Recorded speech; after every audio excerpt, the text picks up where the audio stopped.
Hello, dear community, and very welcome to our event, Preparing for the Future with Google. My name is Daniel Vicevic. It's my big pleasure that I can host this event from our studio.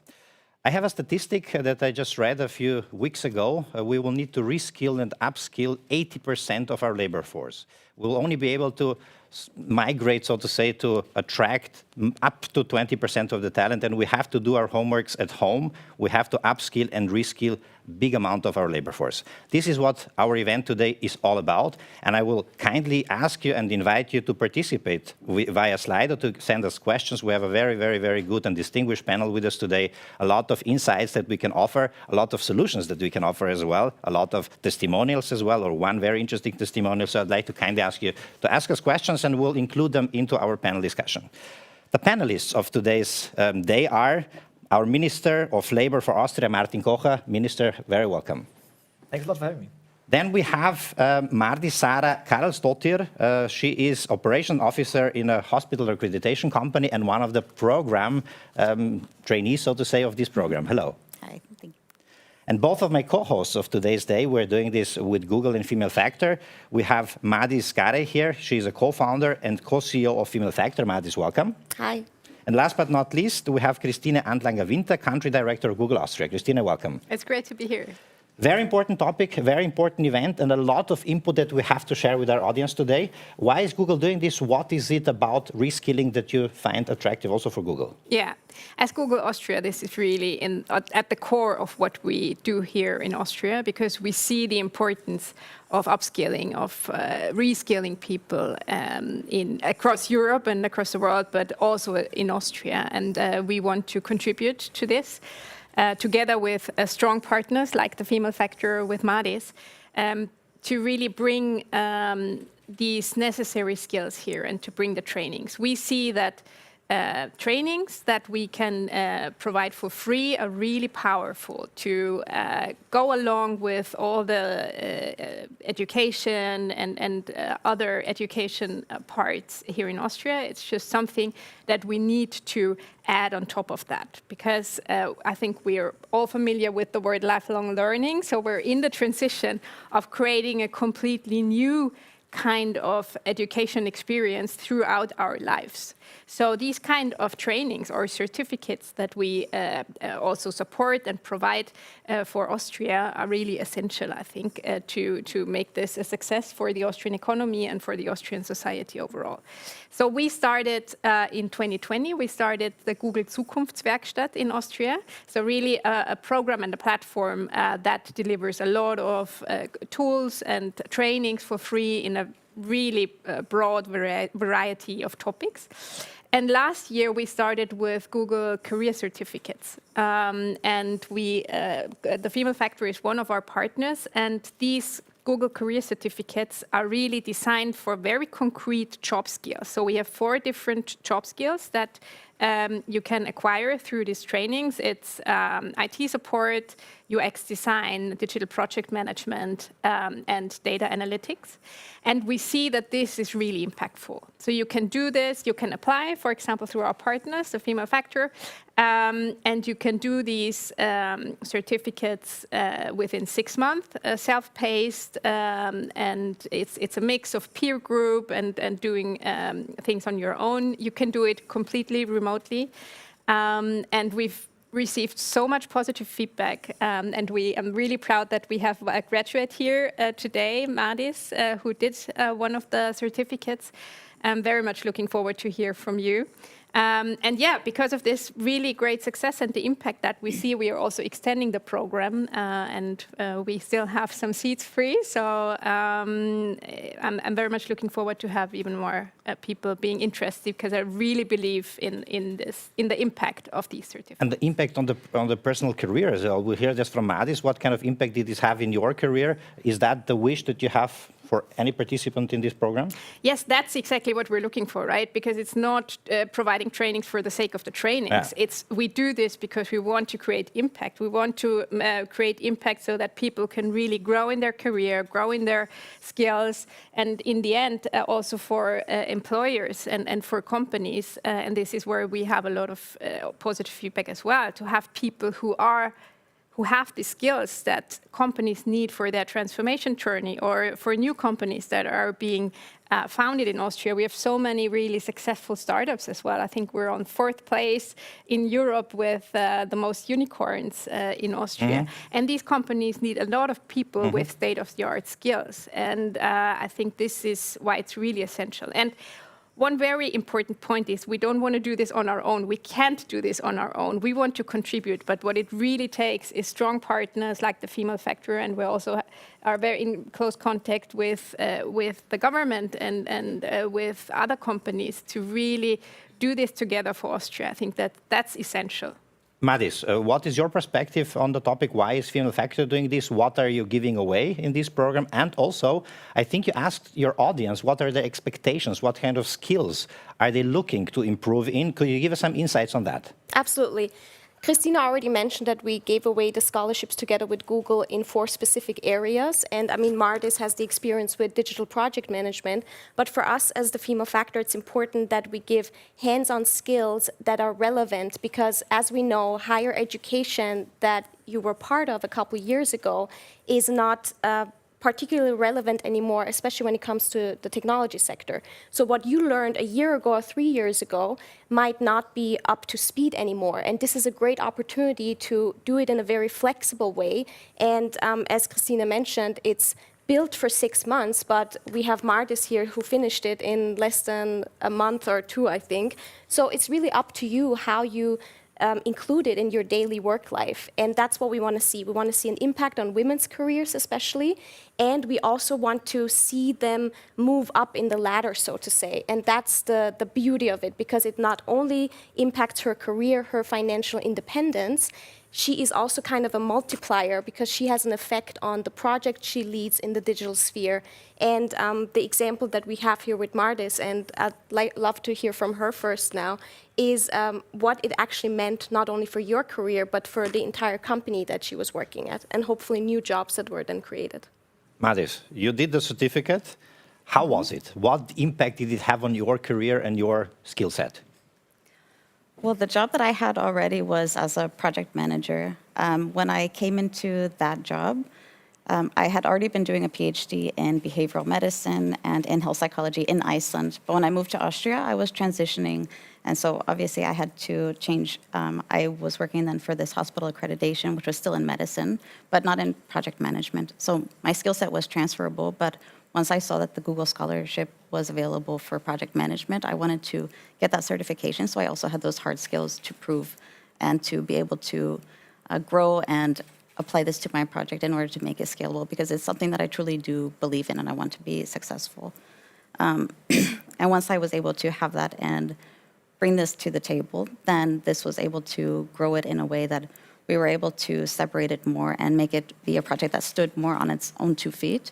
And now we're able to grow the team, and now we're hiring more people in underneath it, and it's separating itself from the company and becoming a standalone thing that is now going to be growing over the next few years. And now I've gone from being the project manager to the operations officer, and will be now in the next year in training, hopefully to become the chief operating officer. Amazing. For this So that was a real accelerator for your personal career as well.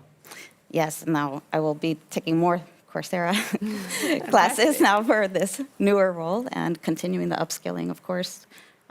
You just lifelong learning, and now more from the Female Factor for leadership, and yeah, just continuing to learn. And Minister, does this topic of upskilling and reskilling has a strategic relevance for the government as well?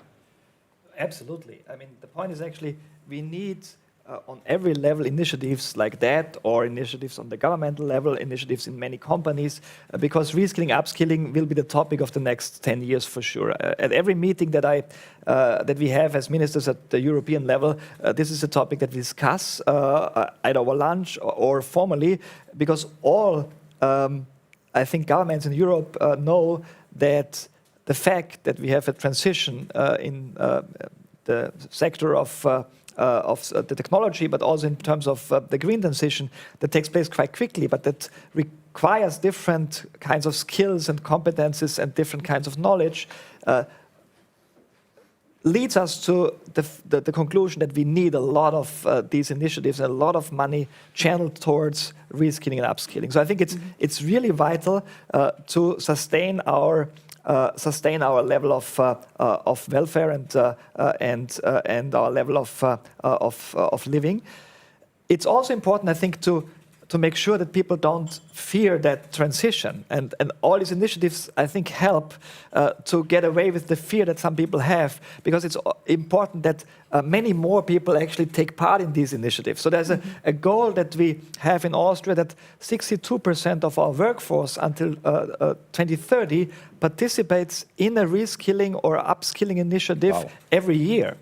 So this may be small initiatives like remote courses, a couple of days, some weekends, but this is the important thing. You shouldn't see that as a chunk where you have weeks of training. That will also be part of it, but it will be also constant, as you said, lifelong learning. And I think it's important to emphasize it should be low-key, access should be easy, and it's nothing that you should fear. It's something that enables you to get better jobs, more interesting jobs, and enables you to grow also personally, actually. And that's how you designed this program. Yeah. It's super flexible. So you could do it in 6 months, but you could also take off for a month and finish it much quicker. Exactly. And I think you mentioned the word access, and I think that's really the crucial part in a lot of topics that we have with reskilling education in general, because it should really have almost no barriers or very low barriers for access.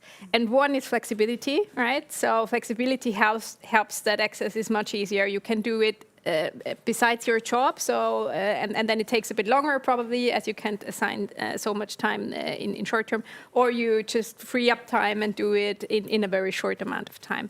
The other thing is creating this access means that we, I think, all have to work together, right? Because so that we can really reach a diverse audience. And that's also part of our program. We assign half of the scholarships that we fund are really targeted to those people who have significant barriers in this labor market or just don't have the equal chances.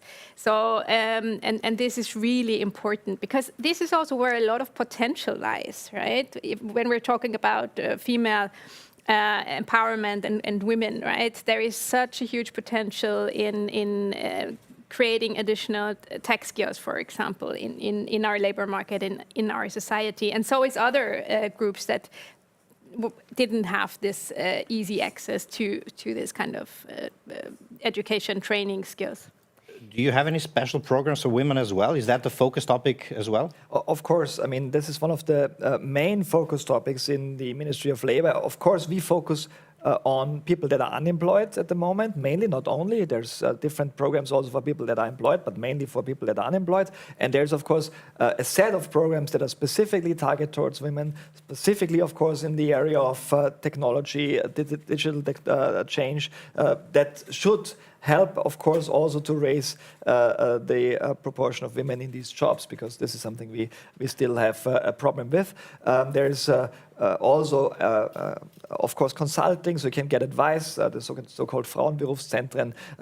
I think it's important, and that's one of the things I'm really proud of. We have the target. So luckily, there's fewer unemployed women than unemployed men in Austria. That's in contrast to the European average. In Europe, it's more unemployed women than unemployed men. But we still have the target that we spend more money on unemployed women than on unemployed men. And it should be in excess of 4 percentage points over the proportion of unemployed women on the proportion of the entire population. So that means there's more than 50% spent on unemployed women. In contrast, only 46% of the unemployed are women, actually. And that means that we have a lot of programs that we can fund, actually, especially targeted towards women.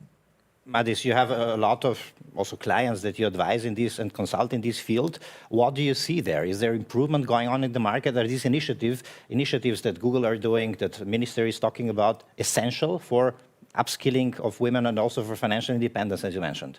I mean, the number one request we always get from companies is we're looking for female talent in tech. That is the pain that everyone has. And what we always say is that look at upskilling as an opportunity to make use of the potential you already have in your team.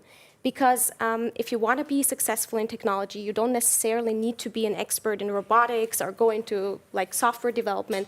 There's such a broad spectrum of how you can be active in technology. And that's why for us, it's really important to show that you can go into digital project management, you can learn UX design and kind of reskill and add something to your existing portfolio. Because what talents are we looking for? We're not only looking for experts in a specific field, we're looking for those so-called T personalities that have really a breadth of skills.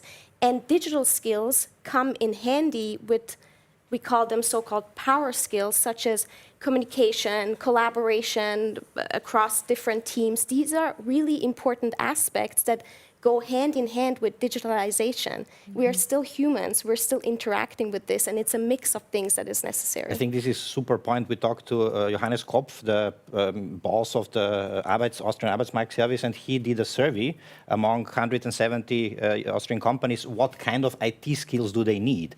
And it was indeed the general digital knowledge that was mainly sought for. And I think these programs, Christina, can address this issue and give the general skill set to be able to work in different fields. Exactly, and that's a very important point about these programs. You don't need any prior skills or education. You can do all of these, even IT support, without having any knowledge about IT up front.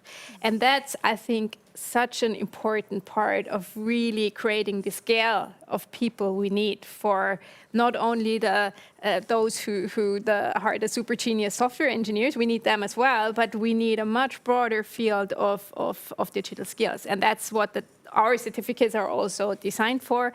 And I come back to the topic of access, right? So I think that's really important. That we work on this, because you would need it anywhere. And you were talking, right, it's not about creating people with more skills for IT companies. It's creating or supporting people for any industry with more digital skills. And this is also a very important part on those initiatives that we try to bring to Austria. Mardis, obviously we have 400 people with us today, maybe even 500 so far, and they're all eager to hear about some learnings that you made in this program. How was it for you? Was it doable? Was it? Were you able to combine it with your life, with your work? How much time did you invest into it? What are your learnings from it? I think for me, the biggest piece of advice that I would give is to talk with your boss with it. For me, I had talked about it when I had gotten my promotion that I would like to do some certifications. And I think it was the month after that I saw the scholarships being available. And I talked to them about it, like, okay, because I do have a daughter, I'm a single parent. And so I was like, okay, I don't really have a lot of extra time outside of work to be dedicating to trying to learn how to have these extra skills that I would need for this position. And they were very understanding. And I think that a lot of employees today, or employers today, they are very understanding. They know that they want to support these initiatives, and especially if you're taking that step yourself to want to do a better job and finding these opportunities. They're very supportive about you also using the work time to do these kinds of things. And with this, it's very flexible. Like, you have 6 months to do it. For me, it took a little bit more than a month. I did use some evenings, I did use some weekends, I did use some work time. Like, I did it as I needed. But for me, the most important thing that I took from it was there was a lot of hands-on exercises that you needed to do to complete the program. But then I was also able to apply to my current job. Okay. And then I was able to really get into it in a much more hands-on way and apply the things I was learning. And then I really saw, like, okay, there's a lot of things that I could use to really, really improve and grow the project and scale it in a way that I hadn't even realized. It opened up so many more potentials to.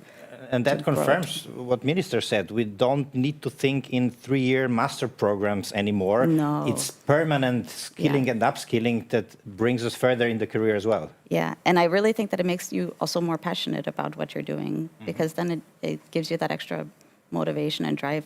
You can see that you can really do it even listening to her. Oh, it's so amazing to listen to you, Mardis, really, and also your attitude, how you approach it. But it's really wonderful. I feel so grateful that we can provide this. I have one more point also to the discussion of education. I mean, we also have to face reality that there is so much more and such a broader access to education or know-how or knowledge. I mean, you could just watch a YouTube video about, there is a great Austrian YouTuber, she has a YouTube channel called Tech World with Nana, and she provides developer operations, so DevOps tutorials through YouTube. And you just watch your video, and she has an immense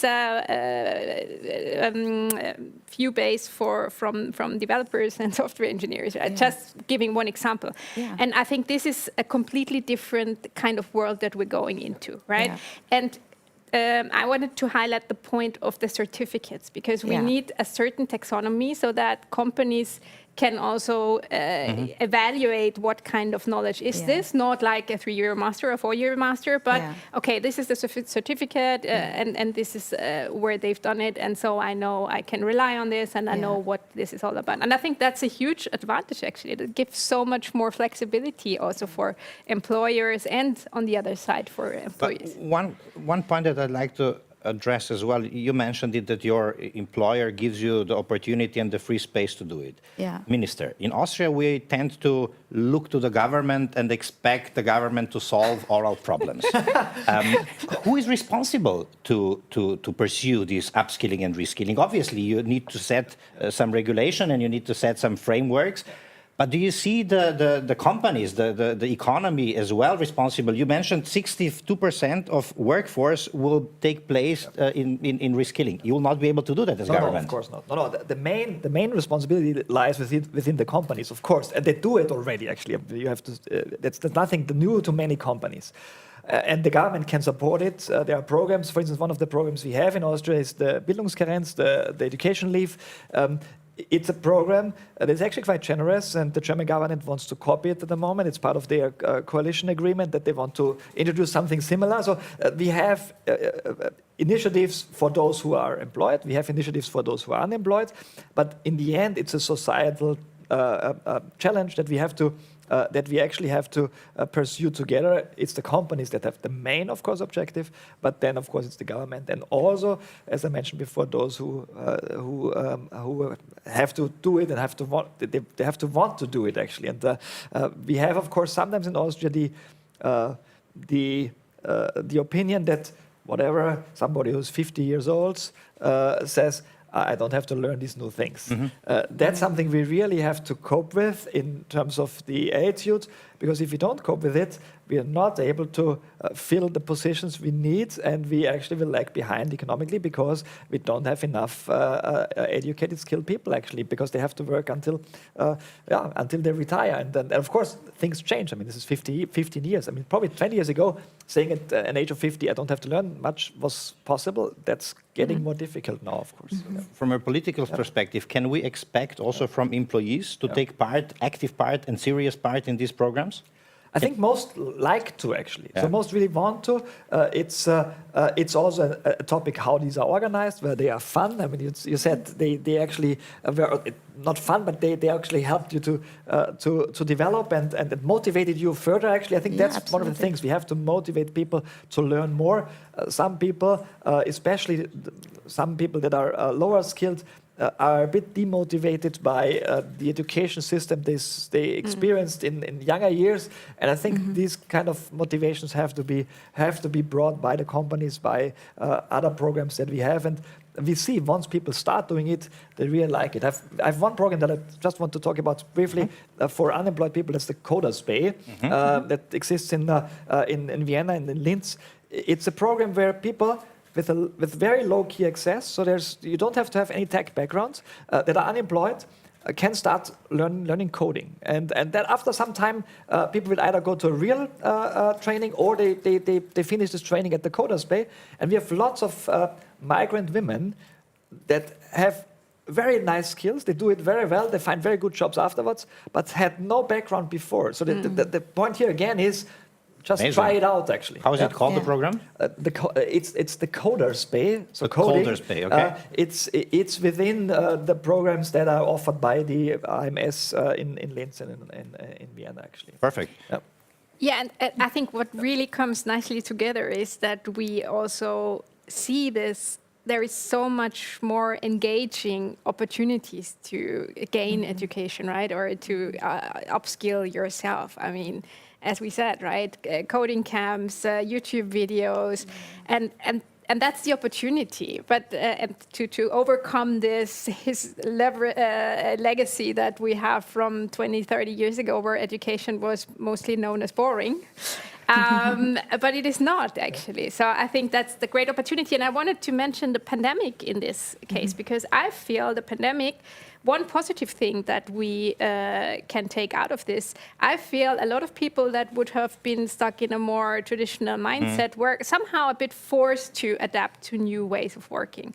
I've seen associations that only used to come together and sit together and have meetings in a very traditional way. They were like, hey, we were doing then video calls, and it worked out really well. And it forced us to learn this digital setup, and now we can do it. And we up a can completely think new of access to education. Exactly, and we can think of so many more ways of how this can support us.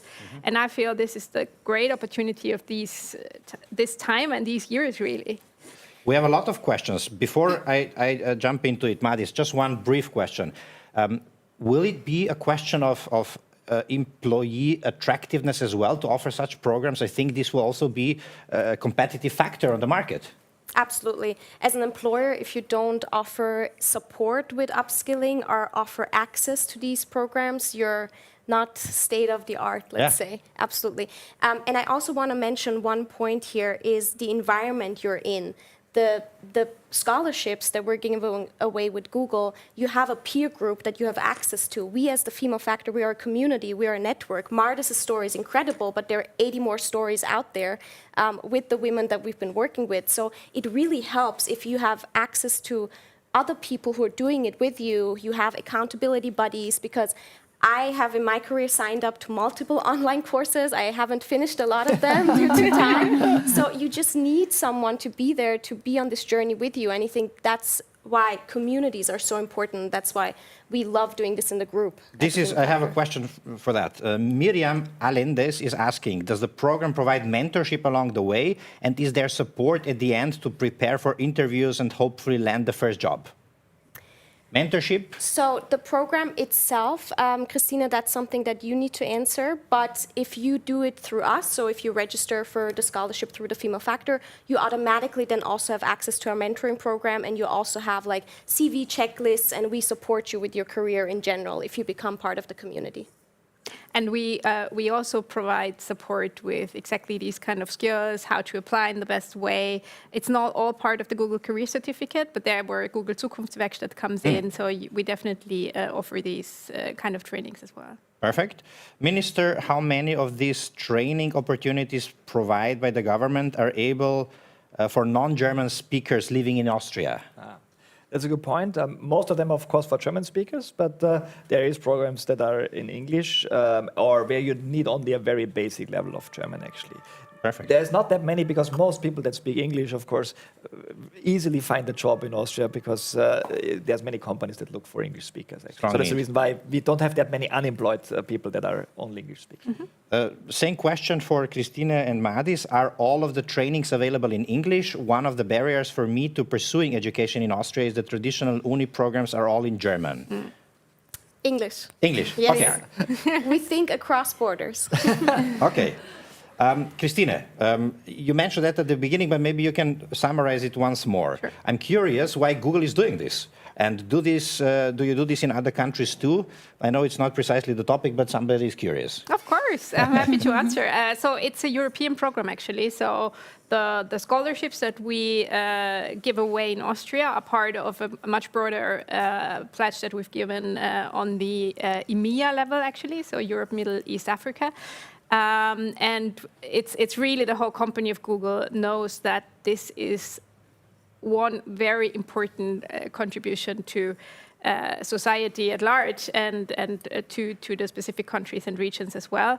Because, as I said in the beginning, right, it's not a topic of Austria, it's a topic around the world, and also especially in Europe. So we need to think this more broadly, and at the same time, we need to think targeted to really one country to really create impact here, because I think that's the polarities that we have to navigate, right? To really create impact for individual people, for careers like Mahdis is such a great example for that, and also make sure that we create an impact at large.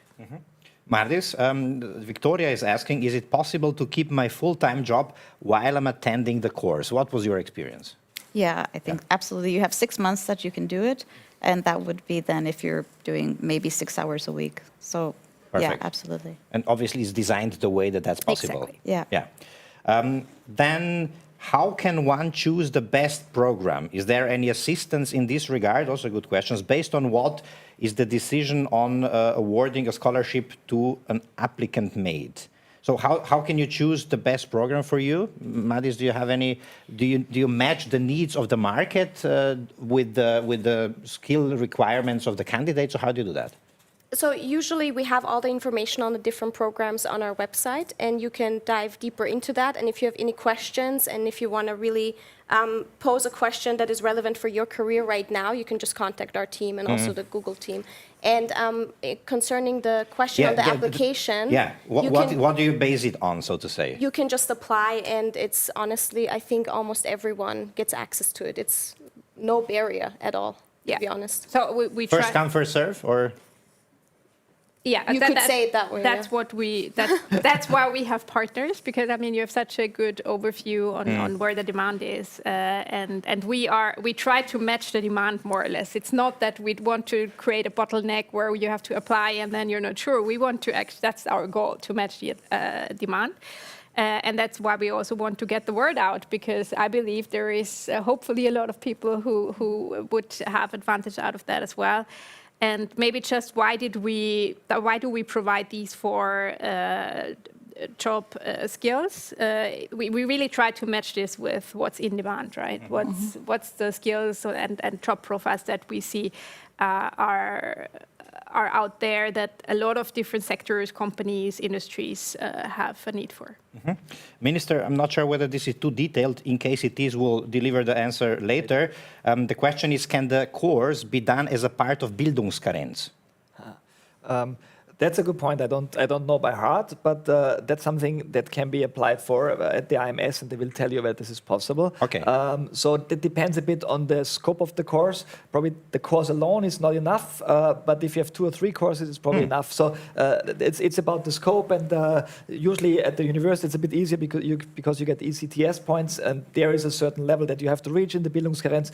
For these courses, this is something you have to talk with the IMS, and they will tell you whether it's enough. But we've been in contact also with the IMS, and so I think I also cannot provide the correct answer now, but this is something that we also try to have a look at to really match it to the systems in a country. I think that will be very important. You mentioned that before, that we have a clearer structure in terms of how this is licensed, how you can actually prove what you did.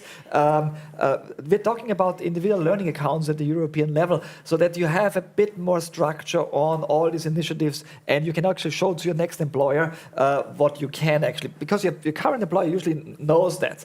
But what, of course, I as the minister want to have is transferable knowledge, and you want to have the chance then to also go to another company and say, look, that's what I can actually. It's a mind-blowing discussion. I don't think this was the status quo before pandemic, as you mentioned. I think we've had some change. Yeah, and there is so much focus, so much more focus on it, which is so important.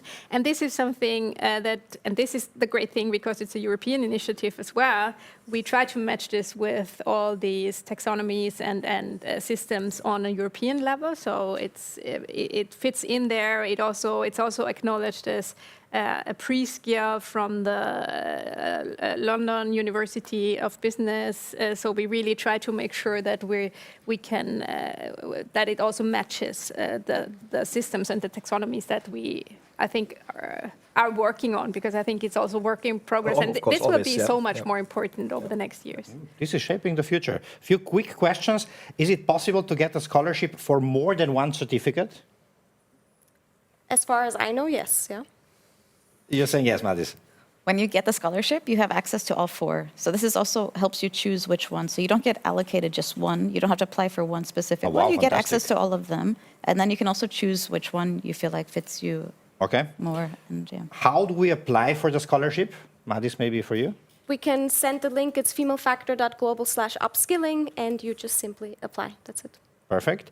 Can I take 3 months of educational leave in Austria for a course? Okay, that's the Bildungskarenz question. We had that.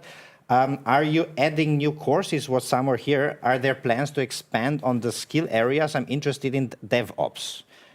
I guess it will be further developed all the time, the program. Yeah, and two parts of my answer. One is we provide many more different upskilling possibilities in a lot of more areas than these Google Career Certificates.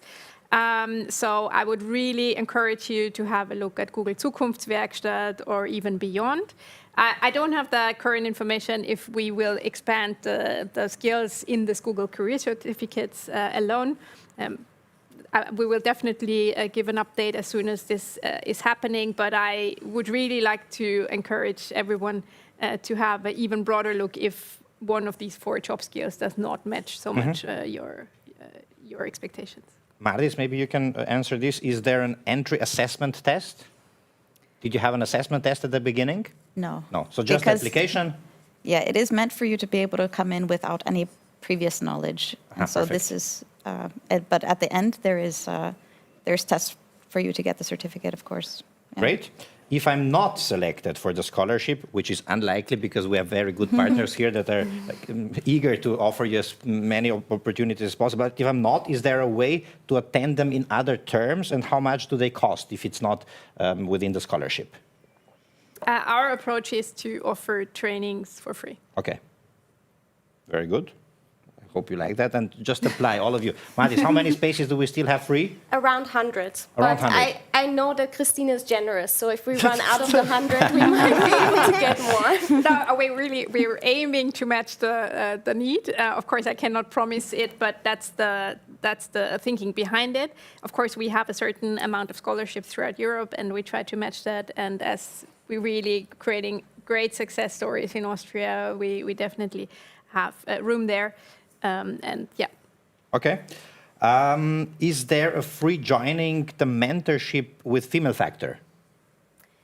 So if you want to be part of the mentoring program, then you would need to become a member with the Female Factor. But it's a lifetime membership. You do it once, you're in there for your whole life and career. We're there with you. Okay. Yeah. I have already completed Google Project Management Certificate. Is Google planning to offer entry project management jobs in Austria? So somebody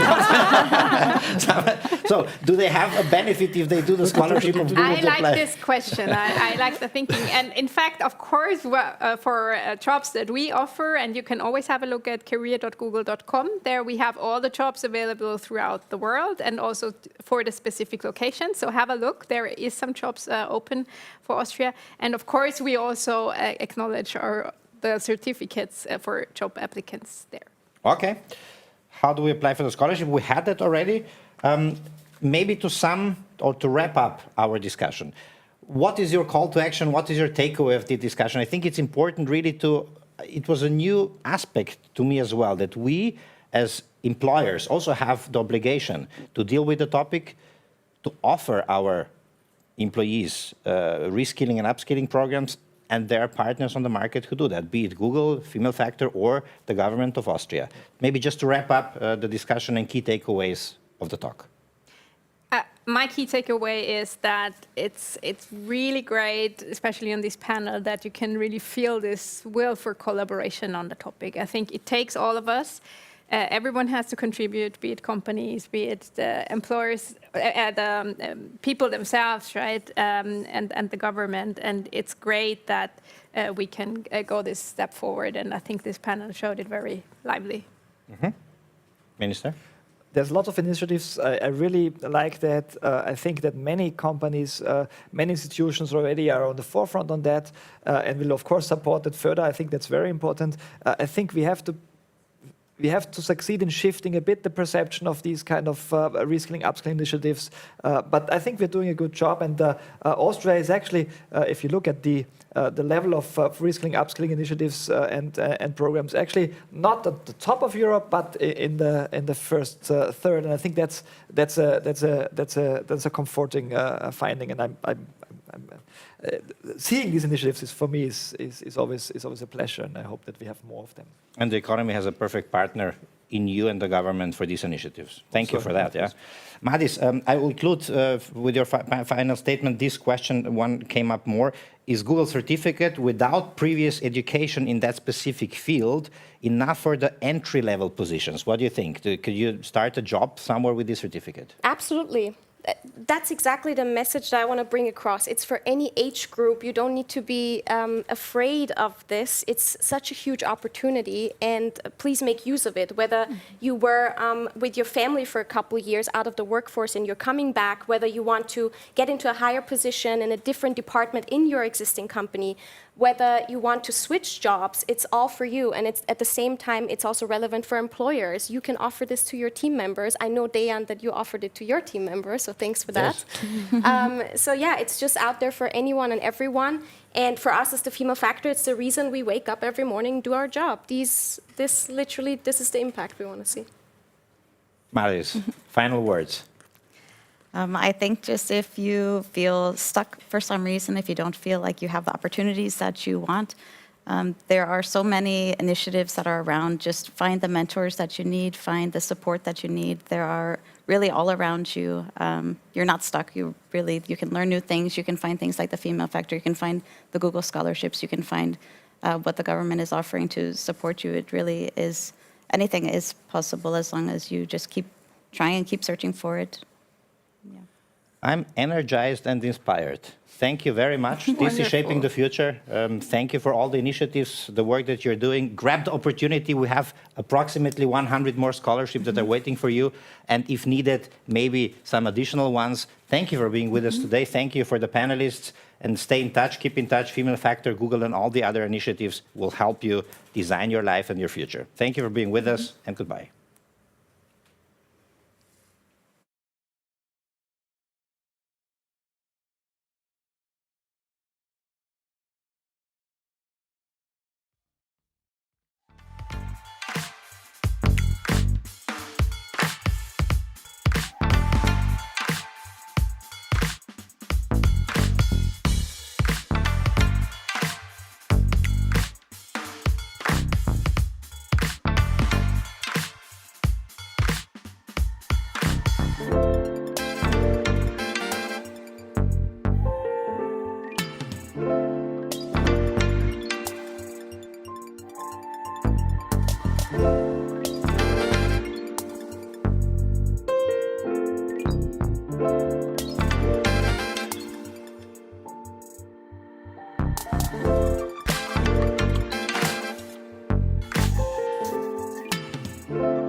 you.